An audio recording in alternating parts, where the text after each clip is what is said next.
My name is Allison Archambault. I'm president of EarthSpark International. We build technologies and businesses to solve energy poverty. I'm sitting in Washington, D.C. right now, but for the last 10 years, my team and I have been developing and operating electric utilities in rural Haiti. I'm transporting us there right now with my background. Right now, I'm very focused on expanding EarthSpark's microgrid operations in Haiti.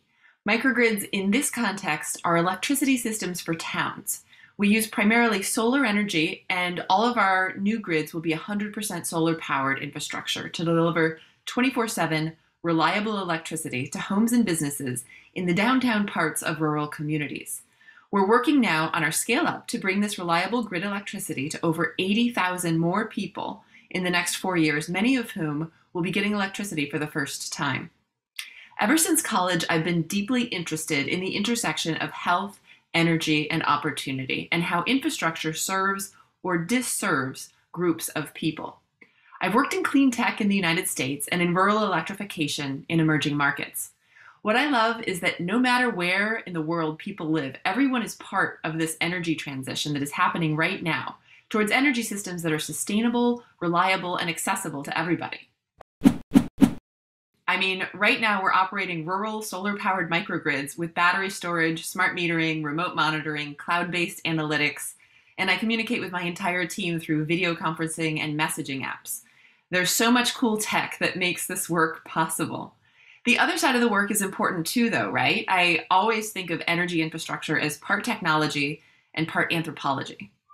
Electricity systems that serve people are ultimately about the people. Well, sexism and the status quo are pretty intertwined. I've had people sort of pat me on the head for my idealistic ideas that were incompatible with the real world. But mostly I found fantastic colleagues and bosses, mentors and sponsors, both men and women, who took an interest in me, taught me how things worked and could work, and helped to open doors for me. Forming authentic relationships with people with different perspectives is incredibly valuable to finding your place in the big picture and probably better navigating a career path. I'll give an example from Haiti. When grid electricity arrives to a town for the first time, it's a historic moment for that town, and a lot of things change. Opportunity grows so much that women having more opportunity doesn't mean taking opportunities away from men. The pie grows, so everyone gets a bigger slice while they become more equal. Now, that opportunity doesn't happen automatically. It takes thoughtful planning, but we do this, and at EarthSpark we call this feminist electrification. It's working across everything we do to make sure that when grid electricity arrives in a town, women and men are both equal participants in these new power systems. If you can find the opportunity, go do something difficult and dirty right out of school. Touch the technology in the places where it's working. Talk to people.